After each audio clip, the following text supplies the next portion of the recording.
Hi, everybody. Deb here with Yager Training and the Body Love broadcast.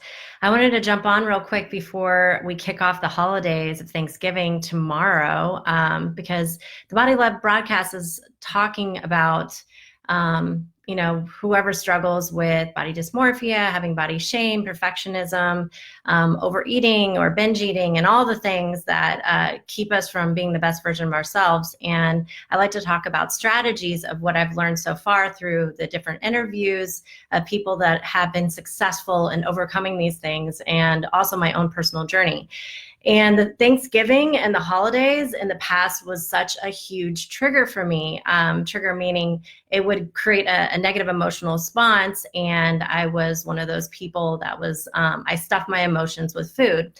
And so, first of all, whether I was with family or not, if I wasn't with family, then I wanted to be with family and I felt lonely. And so that made me overeat or binge eat.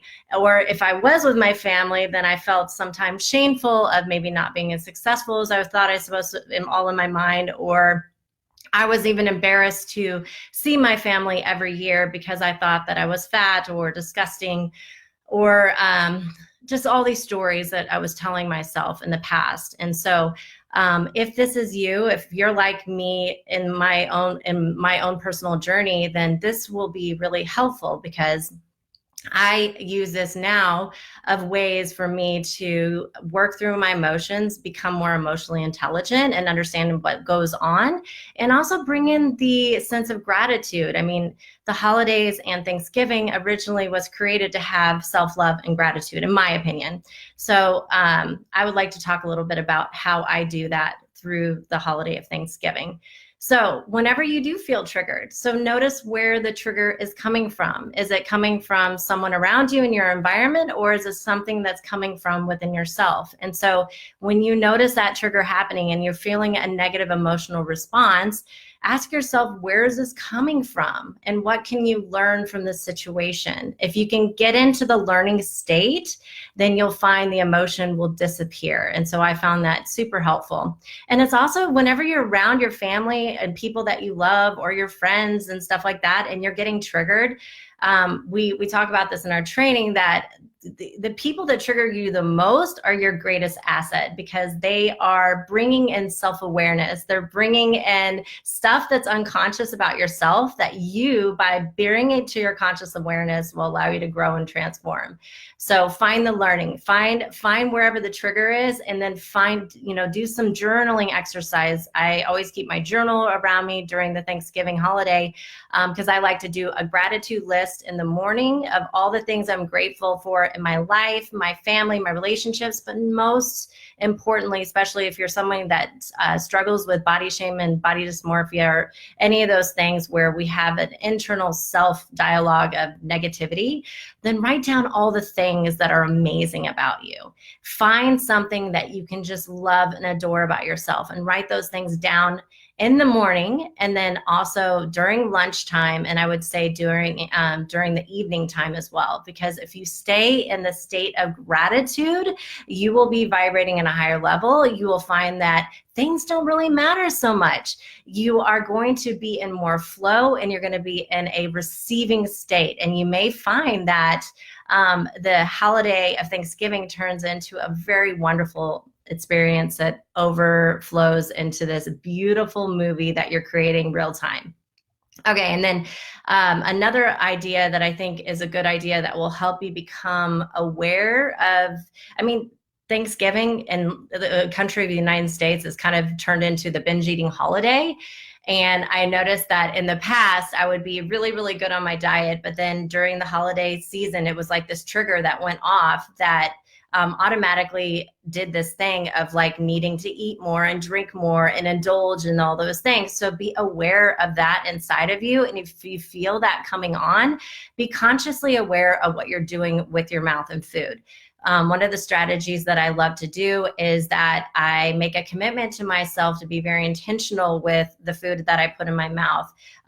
Maybe drinking more water. If I feel like I have the urge of being hungry, then ask myself, is this really coming from hunger, or is this because I'm dehydrated? A lot of times we tend to overeat when we're dehydrated.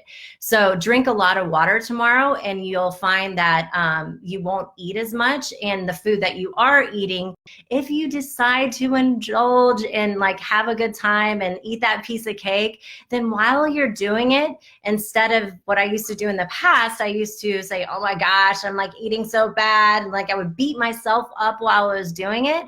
I suggest telling yourself while you're doing, we call this self-hypnosis, by the way.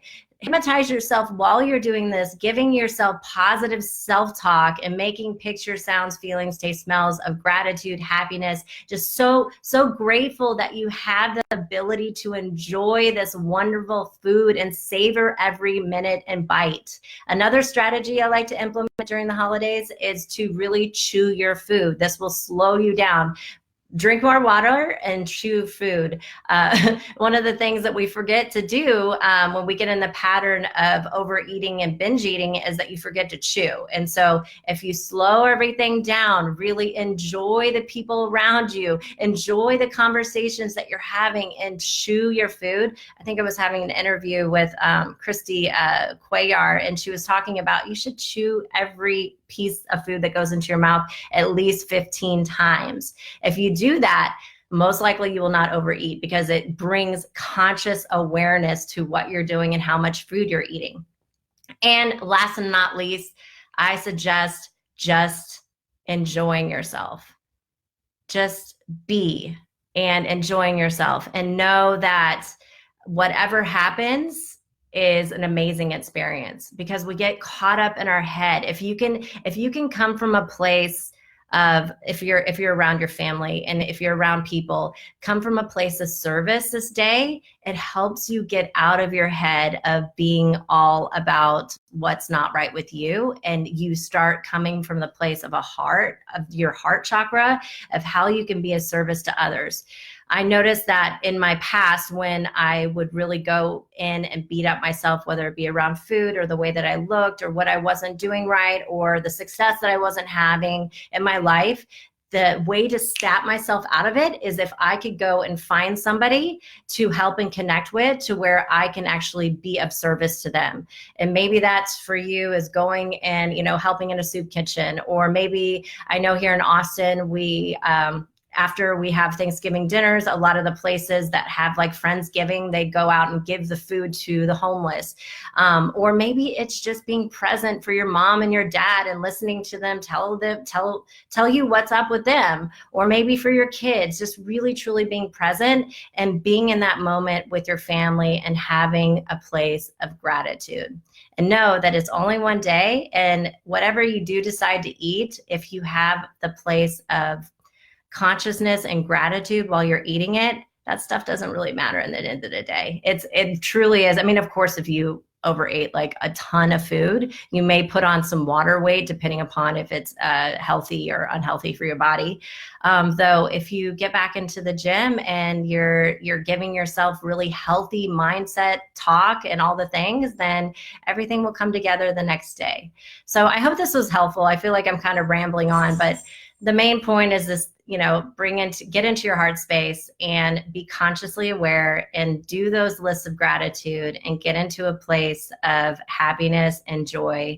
And the holidays will be an amazing experience. I love you all. I hope you have a happy holiday and happy Thanksgiving. Thanks. Bye.